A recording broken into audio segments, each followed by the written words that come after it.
Welcome to another episode of the FACE podcast. Today, I'm very honored to interview Dr. Robert Cohen, a board-certified plastic surgeon based in Beverly Hills, California.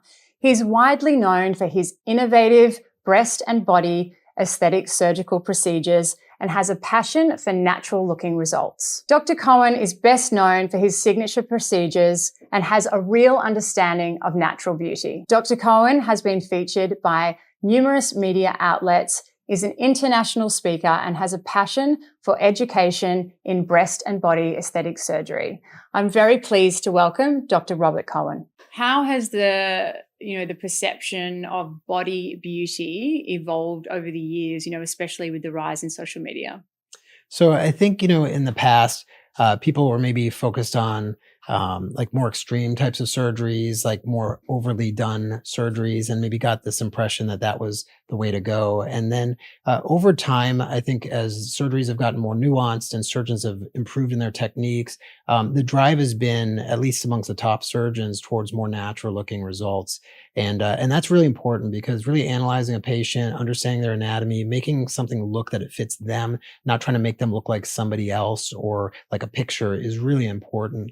And with social media, it's a little bit of a double-edged sword because on the one hand, you do see some of this more extreme stuff coming up on social media, and it extreme drives towards more extreme. And people lose sight sometimes of like where things are going. Like a good example would be lip filler, and somebody gets a little lip filler and it looks really nice. And then they get used to that look and they put in a little bit more. Now they're looking a little bit overfilled, but not too bad. And it just keeps going and going and going. So that trend in social media, I think, is very dangerous. On the other hand, what we are seeing in social media, there's so many surgeons posting their work that some people will start to see like, wow, this is really high quality results. It doesn't look like this person had surgery. They just look like a much better version of themselves. And that's where surgery should be driving towards. And so by showing examples of really high quality surgery, I think patients get a sense of, okay, this is maybe where we should go, not something that looks unnatural, fake, or operated on. The thought in the past was like, oh, if you get a surgery, you should be able to tell that person had surgery. That's not the case. It's really the opposite. You don't want people to know that you had surgery. You want to look like the best version of yourself, basically.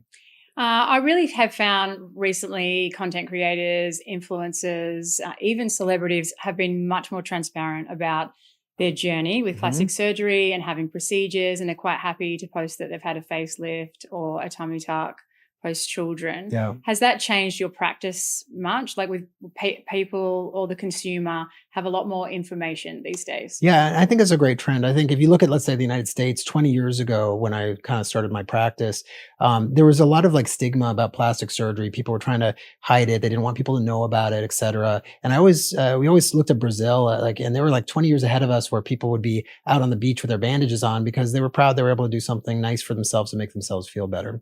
And so that is kind of shifted also in the United States, where people are much more open about it because there's nothing shameful about plastic surgery if you're doing it to, correct a problem or something that's bothered you. I think as long as something's done within reason and done naturally, it's not a bad thing for patients to do. So as more and more people are open about it, there's less stigma, there's more information, and people can start seeing the range of what's possible. And it gives them more information to make good choices for themselves, I think.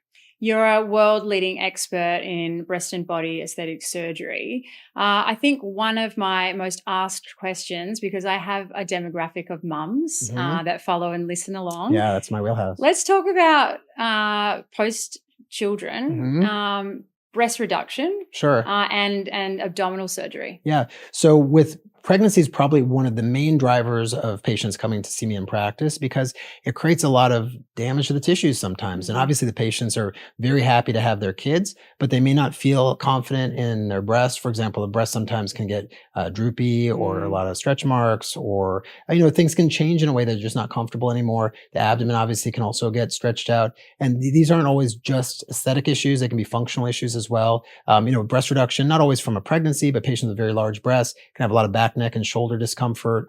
Patients who have bad diastasis, which is a split in the muscles that can occur after a pregnancy or multiple. Can you explain what diastasis is? Absolutely. So when somebody has a pregnancy, obviously the abdomen, the abdominal wall expands slowly over time, but it gets, quite big. And everybody's going to react differently depending on their genetics and how elastic their tissues are. But for many patients, the connective tissue holding the abdominal muscles in place, which is called the fascia, will get permanently stretched. And what that does is it creates looseness in the abdominal wall and a malposition or misplacement of where the muscles go. And so that not only can create sort of a bulgy, loose looking abdomen, but it can create weakness in the core, which then can translate to back pain or discomfort or inability to maybe do a sit up properly.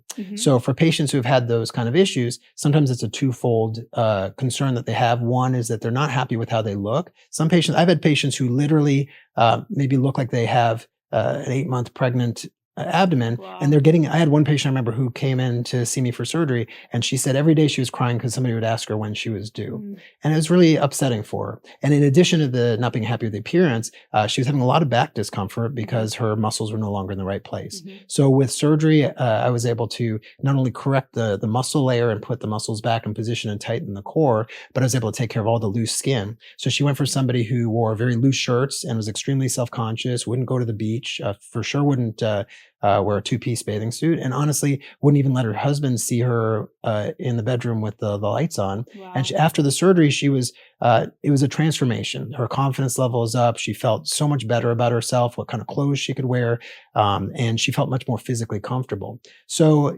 it's sad that maybe physical appearance has that much of an impact on how we treat other people or how we see ourselves. But the reality is it does have an impact. And when somebody's not feeling confident about themselves, it can affect many aspects of their lives. So I don't think plastic surgery is certainly the cure for anybody's major problems or whatever, but I've seen people have a tremendous improvement in their quality of life after the surgery, where they go from maybe just really low confidence to feeling really great about themselves. And that will lead towards healthy lifestyle changes like exercising more and eating better. And it just one thing leads into another, and it takes them down a really good path.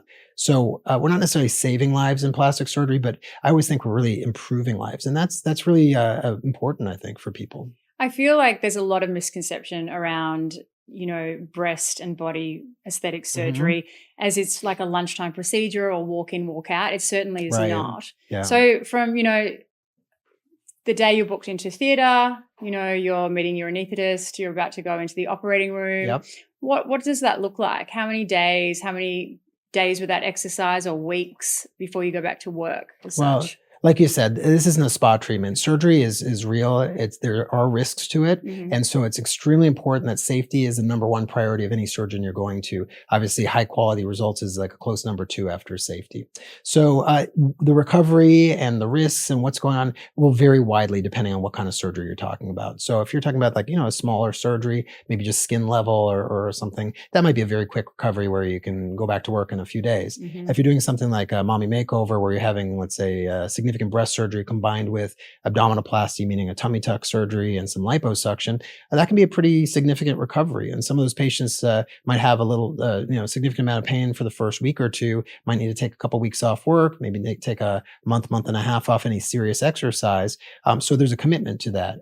The upside is that the pain and the recovery all goes away, and then the results will last for a long time. So it's generally very worthwhile, but patients need to understand what they're getting into. It's not like a spur of the moment kind of decision. You really need to do your research going to surgery, understand what you're getting into, understand the risks, and have really a good connection with your surgeon to make sure that you're going to proceed as smoothly as possible. So in talking about surgeons and finding a particular plastic surgeon for the procedure you're looking at, would you recommend patients see more than one surgeon? I mean, I guess that kind of depends. In general, I don't think it's a bad idea at all. When somebody's thinking about plastic surgery, I think the process first is make sure the surgeon is a board certified plastic surgeon. That's your very lowest bar that you need to cross. Then you need to see what kind of experience does the surgeon have and what kind of procedures are they particularly good at. Then you need to see maybe look at their CV or their resume, see what their training is and what their involvement is. Look at a lot of photos, because somebody can have a great reputation, but when you actually start seeing their photos, you may not like their work at all, and that's an indication that you shouldn't go to that surgeon. Once you've kind of done that baseline research, and obviously you can check and see if they have any malpractice cases or any problems with the medical board, then the next step is to go and meet them personally. And when you meet the surgeon, it's a relationship. So just like anything else, if it doesn't feel like a good fit for you, you should probably listen to that. If the surgeon, you and the surgeon click and they seem like they're really focused on quality and safety, and then they've met all the other checkpoints, that's maybe somebody you might want to go with. And obviously, if you have friends or somebody else who's seen that surgeon and had surgery and you like their results, that's a great reason as well. For me, sometimes I'll have patients who, quite frequently, I have patients who come in to see me for surgery without seeing other surgeons because they know people I've done surgery on, they've seen my work, they know my reputation, and they feel very comfortable after we meet and talk that I'm the right one to do their surgery. But I would never begrudge a patient who wants to see multiple surgeons because I think that's part of the process. And if they see multiple surgeons, they ultimately choose you, that's great. That's even a better reason for them to be confident in you as their surgeon. I think it's really important for informed consent because it's not a quick decision. Absolutely. And you need to take your time and really understand the process. Mm-hmm. And it might come down to a personality thing. That can be a part of it. Another thing I wanted to touch on was breast implants. Yep.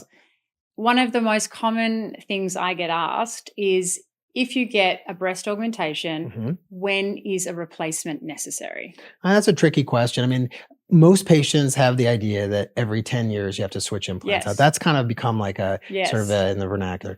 In reality, the new high quality implants that are coming out now should last for well over 10 years in general. But the implant rupturing or breaking is not always the reason why you would need a reoperation. Okay. I usually tell patients the weak link in the chain is usually not the implant, it's usually the patient's tissues.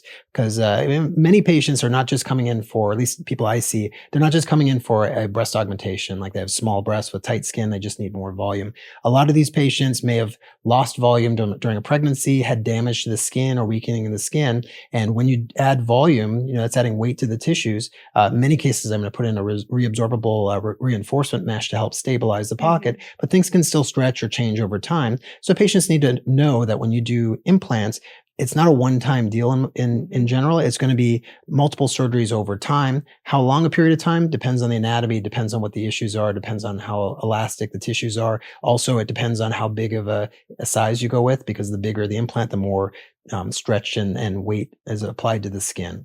So all of this means that you need to go into a surgeon that really understands what they're doing, who can explain all these issues to you and make sure that the implant's something that's right for you.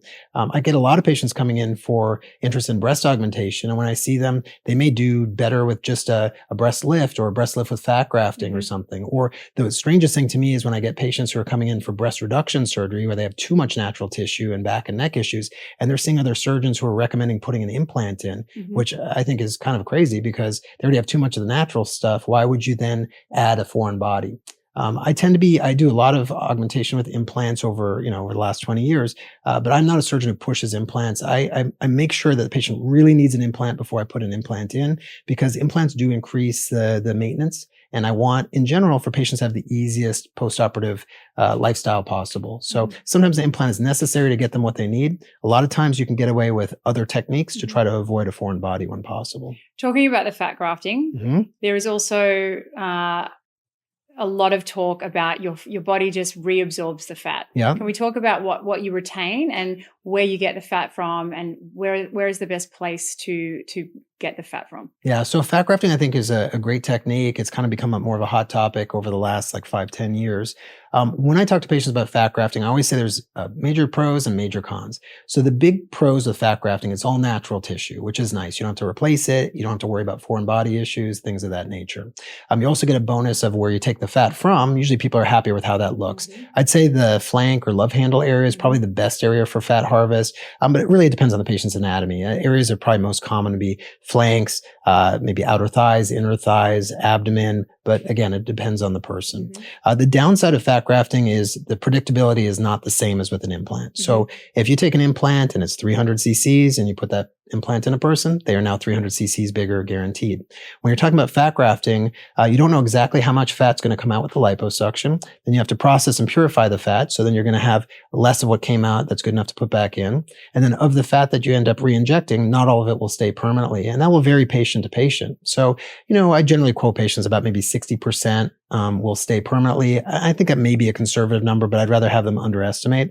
I have some patients where it seems like maybe more like 80%. Sometimes disappointingly, it'll be less. So people who are doing the fat grafting route have to understand that the fat is designed to help enhance the breast, but you're not going to get the same predictability, but you do get those benefits of all natural, not worrying about like the maintenance. And that's a big deal. So I think the patients that are the best candidates for fat grafting are patients who have already a decent amount of volume, like maybe a full B or C cup or bigger, and just have a loss of volume in the upper breast. And then you can use the fat grafting to enhance that area without adding an implant. If you have somebody who's truly like just a flat chested A cup, especially if they have tight skin, that technique may not be very effective. And those are patients probably who are better served by a breast augmentation with an implant. I've seen a lot of influencers in the last 12 months sharing their journey about removing their implants. Has that been something that you've seen in your practice here in Beverly Hills? Absolutely. I do a tremendous amount of explants. I do a lot of augmentation, and some people do great and love their implants. So implants are not a bad thing, but they're not necessarily for everybody. Then there's patients who want their implants out for various reasons. A lot of times maybe they've just kind of done with it. They don't want it the size anymore. They want to be smaller. They've maybe had complications or issues with their implants, and they just don't want to keep going through operations. There's that subset of patients who have breast implant illness, who don't feel well because of the foreign body. So those are all reasonable reasons to take implants out.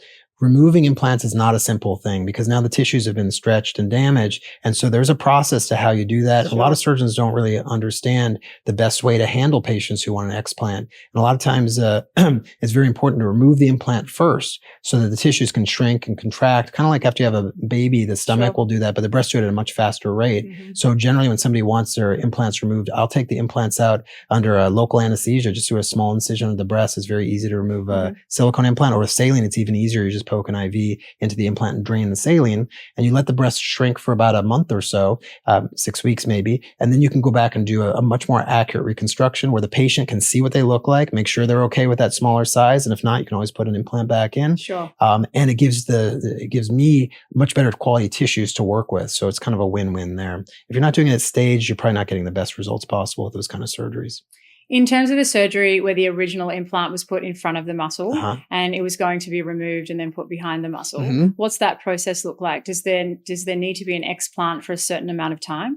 Not necessarily in those cases. So if you're replacing an implant with another implant, especially if it's sort of a similar size or larger, for example, then you can do a one-stage procedure where you take the implant out from over the muscle, lift the muscle and put it under the muscle. But in those cases, it's extremely important to then bridge or reinforce that gap under the muscle with some kind of reinforcement material, generally a resorbable mesh, because otherwise the implant can shift out of position or drop too low, or you can get a strange shape. And in most of those cases, you're also going to need to do a breast lift at the same time. So removing the implant from over the muscle, switching to under the muscle, reinforcing the pocket, and then doing a breast lift to make the breast look really nice. And there's always ancillary procedures like liposuction in the axillary or bra fat area. Maybe if the areolas are too large, you can make them smaller. Long nipples you can reduce. Inverted nipples you can correct. So the attention to these little details is the difference between having a good surgery and a great surgery in many cases, because, it's the breast as a whole. You need to understand all of the aesthetics to make sure it looks really nice on the patient, fits them, and the anatomy all blends well together. I meet so many mothers because I have children. I'm always at the school. Yeah.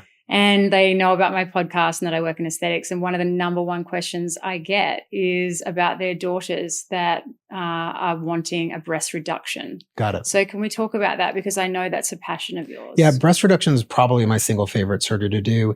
And the reason for that is it's both a really dramatic aesthetic improvement for patients, but it's also a tremendous physical improvement for patients. So that's one of the few surgeries I'll do in patients under 18, because those patients are having back and neck problems, and it can be severe. And so with a breast reduction, you are reducing the size of the breast, lifting the breast, changing the shape of the breast. Many of those patients will have significant asymmetry, so you're evening things out. And then honestly, with some of those younger women, they're getting unwanted attention too from large breasts, and it's very distressing for them. They just want to be a normal kid and like be out in a t-shirt or wear a two-piece, and they can't even buy one bathing suit. They have to buy a bottom from one thing and a top from Yeah. another thing so they fit. It's distressing. And also for their formal wear, because Oh, that's the absolutely. age they're going to their formals or their dances and they want to wear that dress with the backless dress and they can't. So that's the very reason I get asked this question. Yeah. So those patients are some of my happiest patients. They usually, obviously, if they're under 18, they're coming in with their parents, and even over 18, and if they're on the younger side, Sure. usually the parents are involved as well. This is a surgery I'll do on patients. Like I've done breast reductions on patients in their 70s. Almost everybody who's doing like a later breast reduction will say, why didn't I do this like 20 years ago or 30 years ago or whatever number of years ago? Because after the surgery, they just feel so much better. It's a really dramatic procedure that almost always makes people happy. In terms of menopause, can the breast tissue grow during menopause?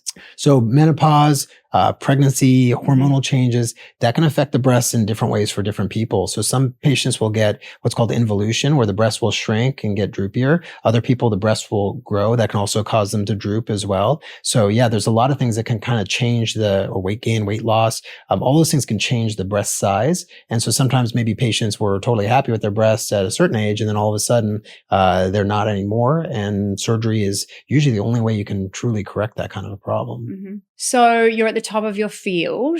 You're an expert in breast and body aesthetic surgery. How does someone like you get better?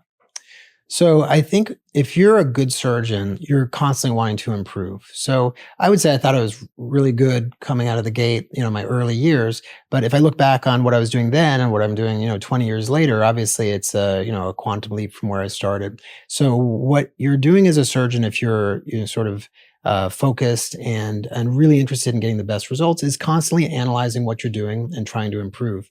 One thing that really helped me a lot was early on in my practice, I started teaching at conferences, writing papers and book chapters, and I've continued to do that throughout the years. And when you're doing things like that, it really focuses your attention on what are you doing and why. You can't get up in front of a conference of hundreds of surgeons and start telling them, oh, I do this just because. You have to have reasons for everything you do. And so that forces you to make sure that anything you do in the operating room has a benefit and there's a reason behind it. And the other thing is experience. When you're, for whatever reason, fairly early in my practice, I started doing a lot of revision work. And what that means is I was getting patients that had poor surgery by other surgeons or major complications, and I had to start fixing problems. And those were always some of the hardest cases. And when you do harder cases, it's like a whetstone. It sharpens your skill set. And the more problems you see, you start at first kind of focusing on, well, what's the problem and how do I fix it? And as you get better and better at fixing the problems, you start to say, well, what caused this problem in the first place? And how can I avoid getting into trouble in that same way? And then you become more focused on how to avoid problems and do the surgeries in a way that won't lead to these complications.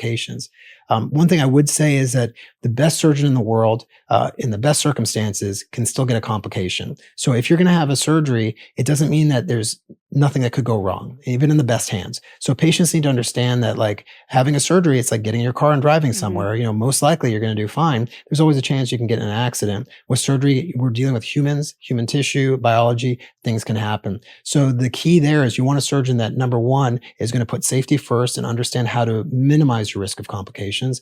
Number two, somebody who understands how to fix the complications if they occur. And really, number three is somebody who's really going to take you in and take care of you if you have a problem. I always tell patients, the way you really determine who a good surgeon is not who they are when surgery turns out perfectly. It's when the surgery doesn't turn out perfectly and when you have a problem. Because there are the surgeons who then you call the office and they don't want to deal with you, or the surgeons who then bring you in closer and really take everything super seriously as far as how am I going to take care of this person in the same way you take care of yourself or a family member if they're having that kind of problem. For me and for people in sort of my level who I'm colleagues with, we take our complications extremely personally and seriously. And we understand they happen and it's not going to be the end of the world because we know this is part of surgery, but we take it very seriously. And if somebody has a problem, I am literally doing everything possible in my power to make sure that they not only are doing okay during the complication, but that ultimately they're going to end up with an excellent result. And so that's what it takes, I think, to be a really great surgeon, is not just take on the easy cases and dealing with things when everything goes smoothly. I think you need to be able to take on the most complicated cases and also be able to handle things when things don't go exactly how you're hoping or expecting them to. I feel that really comes back to rapport and building relationships with your patients. And I have read that you are very focused on, patient care and, really making sure that the patient has that really high level experience within your practice at Beverly Hills. Absolutely. So can you talk about how that came about? Your mentors, or where you learned that was such an important part of your practice? Yeah, I mean, I think a lot of it's just my nature. I kind of get very involved. I've become so focused on plastic surgery over the years, just between my training and my practice. It's become sort of a true passion, and also, I'm a kind of a people person, and I care deeply about the well-being of my patients. I take it, like I said, very personally. If something's not going exactly the way I want to do everything in my power to help. I really like my patients. I think I have a great a great relationship with my patients. And I tend to, I guess you attract what you put out. So I try to be a very, natural, conservative in terms of safety issues, involved surgeon that really likes to talk to people, find out what they need and want, and also advise them what they realistically can and can't expect.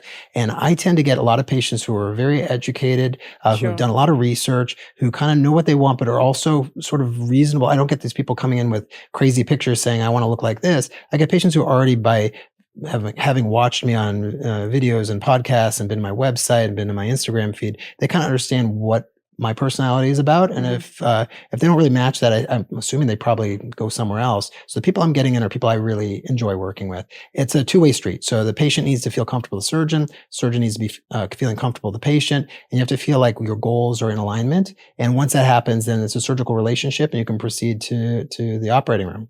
And if you're a patient and you're feeling kind of like a red flag, you're feeling sort of like, I'm not sure about this, don't go to that surgeon. Listen to your gut. And I do the same thing. If I very rarely, but if I get a patient who I really don't think is a good match for me, I won't operate on them, because I don't want to get in a situation where we can't, God forbid there's a problem or just a disagreement in terms of aesthetics. I don't want to get in a situation where I don't feel comfortable communicating with that patient. Getting back to that, patients bringing in photographs, we're living in a world now where everyone filters their photos and everyone's, looking at AI. And has it been something that's coming through in your practice? I know in my non-surgical practice that people often bring in photos of celebrities, or they'll often bring in a photo of themselves, but it's being filtered to what they want themselves to look like. Right. So how does that affect your practice?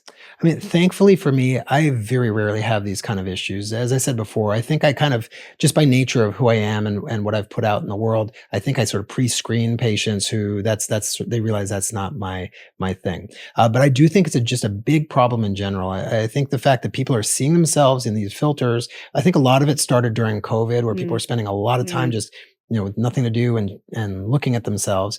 And they start doing these filters and creating sort of idealized versions of themselves. And then they start to see that as what they want to be. It's very destructive, I think, in many ways to what it is to be a person, because human beings have flaws. We have asymmetries. We have imperfections.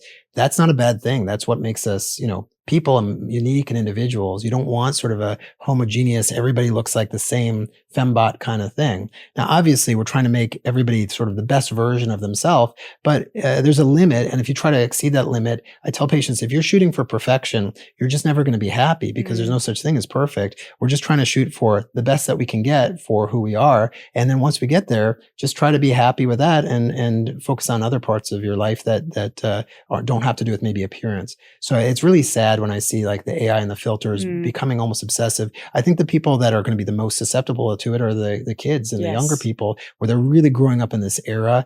I really hope that that does not become sort of a trend. And I think it's really on plastic surgeons, providers, anybody in the beauty industry. We need to keep kind of course correcting on this and making sure that people don't get off the rails with this. Otherwise, we're going to have just a world of unhappy people who want something that they just can't achieve, I keep before and after all the image on Instagram and the Getty image side by side on an iPad to show patients the skin quality difference. Yeah. The open pores, the texture, the irregularities. And when they're faced with that, they're like, it is so obvious that these photos are all manipulated. Yeah. And that's what we're aiming and striving towards. Yeah. And I find, sorry to interrupt you, bad. I find that, we're in a time where 9-year-olds are wanting to use retinol and are buying, a 10-step skincare routine. Mm-hmm. How are you faced with the younger patient? Are you finding that teenagers wanting plastic surgery procedures for breast or body? I'm not seeing a whole lot of that. Again, Mhm. my patient population tends to skew a little bit more older, like probably like late 20s through early 50s is probably the main part of my bell curve. I do see some younger patients. I do hear of these problems of patients, like not patients, of kids that are like in their like early teens or younger going and using skincare products that actually make their skin worse. Yes. I think that this is maybe driven by advertisements and things Sure. of that nature. Maybe some misconceptions about how the skin works. You hear that all the time with various things like, oh, you need to get a colonic because you need to, wash out the toxins. Well, our bodies are designed to do all this stuff naturally. You don't need all these extra procedures sometimes to do that. So, but it is more of a problem. And I really think, again, that it's on the providers to sort of say, don't do this. It's going to actually make you worse. And then hopefully the message will get out there. I do think it's going to be a problem that we're battling more and more, maybe as the filters become more prevalent, We're positively seeing a huge swing to more natural looking results. Absolutely. Finally, Thankfully. after the rise of the BBL and, Yeah. Larger implants. Yeah. Talk about that. Talk about natural looking results. I'm so thankful that the era of the overdone BBL, the giant round implants, the overstuffed lips, the overdone cheeks, it is not only is it damaging to the patient's tissues, I think it's distressing to see patients look like that. Some of these, like, it's just beyond anything that could occur in nature. And the fact that people were actively seeking for it was bad enough. The fact there are actually surgeons doing this to patients in exchange for money is just, it's shameful.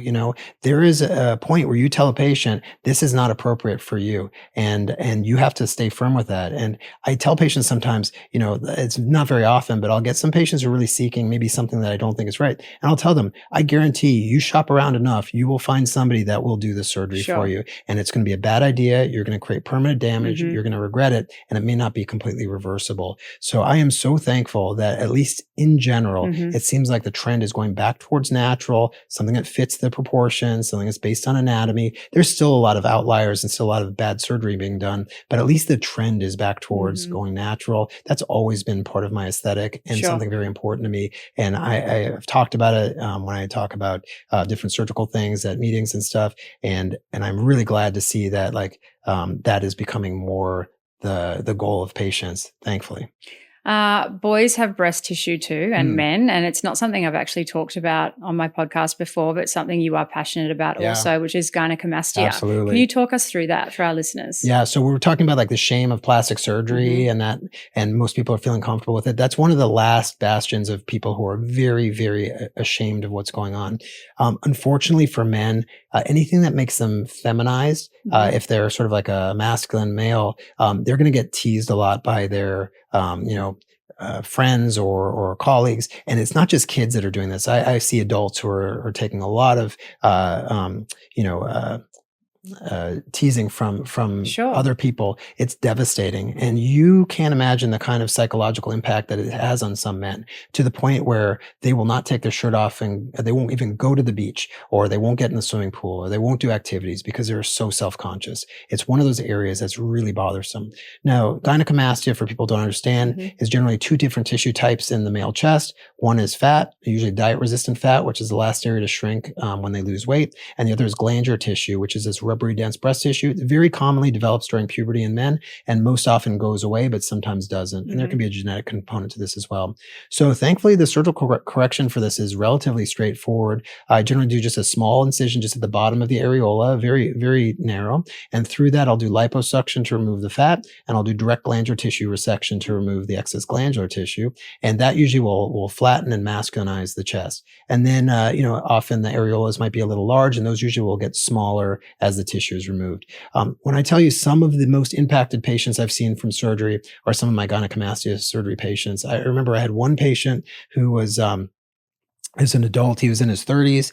He had essentially B-cup female looking breasts to the point where when I posted before and after on Instagram, I got I got flagged because they thought I was posting a nude female chest. And he literally had never gone shirtless, never gone to the pool, never gone to the beach. And we kind of joked because after the surgery, we said he kind of got an allergy to shirts. He was going shirtless everywhere because he was just so excited to kind of live freely and not worry about his chest again. So when I tell you gynecomastia is one of the most powerful procedures that we do in terms of confidence building, that's it. Because men don't tend to get a lot, or definitely not as many surgeries as women do, but usually it's liposuction. But gynecomastia is probably the biggest one that I do and probably the most impactful. Mm-hmm.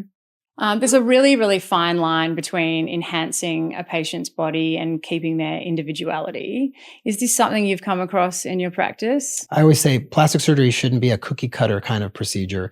Every person is a unique individual with ideas of what looks good to them. They have unique anatomy and tissues, and they have to be analyzed as a unique person. Mm-hmm. So if you're applying the exact same techniques over and over again, it's like they say, if all you have is a hammer, everything looks like a nail.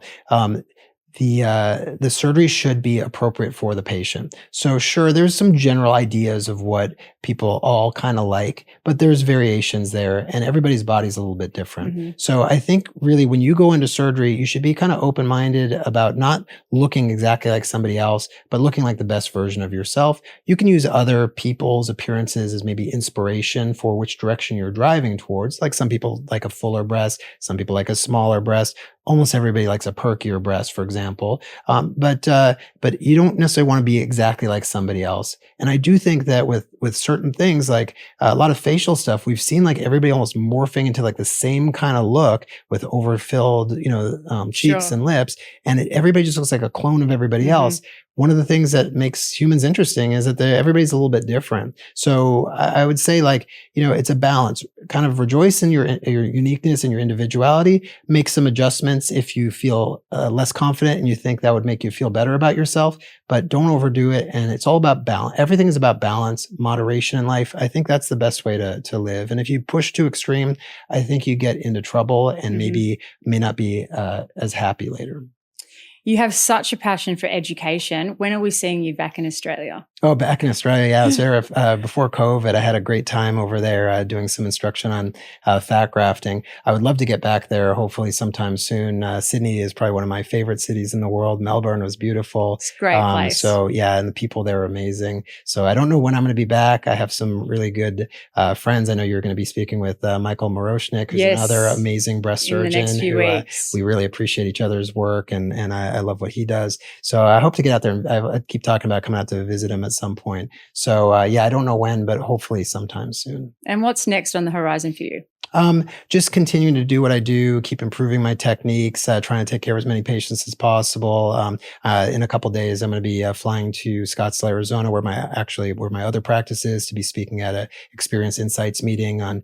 I'm going to be talking about breast reduction surgery and sort of ways to avoid complications and get best results. Mm-hmm. So I continually want to just stay at the top of my game and help give back to the specialty as much as possible, because we learn from the people before us, and we try to pass that knowledge down, but with even more improvements to the people following after us. And it's nice to see like the up and coming plastic surgeons taking an interest in getting really high quality, safe and natural results. And we have to kind of set the stage so that they have something to look forward to, maybe emulating and improving upon. So what's the difference between a good plastic surgeon and a great plastic surgeon?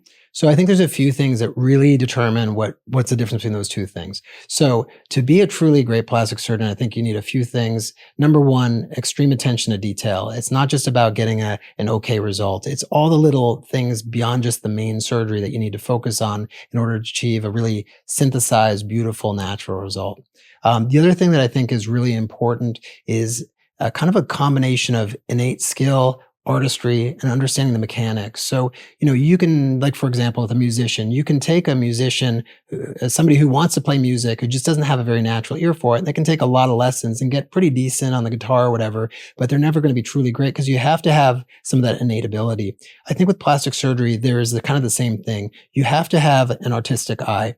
You can go to medical school, learn how to do surgery, learn the measurements and the numbers and the this and the that. But if you can't visualize exactly what something should look look like, and also not just be able to visualize it, but understand what techniques and skills and mechanical adjustments it needs to take the body or the form from point A to point B, you're never going to achieve that level. So I've seen surgeons who do, consistently good work, but it's never excellent because I just don't think they maybe have the true artistry. And then there's some artists that maybe that don't pay enough attention to the safety and the mechanics of surgery either. So I think it's that combination of the science, the art, the attention to details, sort of that innate eye of seeing what is really beautiful and being able to also be a good communicator too, because it's not just about making a patient look the way you think they should look. You have to understand what they want to and be able to translate that into the surgical result as well. It takes a lot of that and a lot of experience to truly achieve that level of excellence that's really important for getting the best results for patients. On that note, thank you very much, Dr. Robert Cohen. Thank you. It was a real pleasure speaking with you. Thank you for being on the FACE podcast. You're very welcome.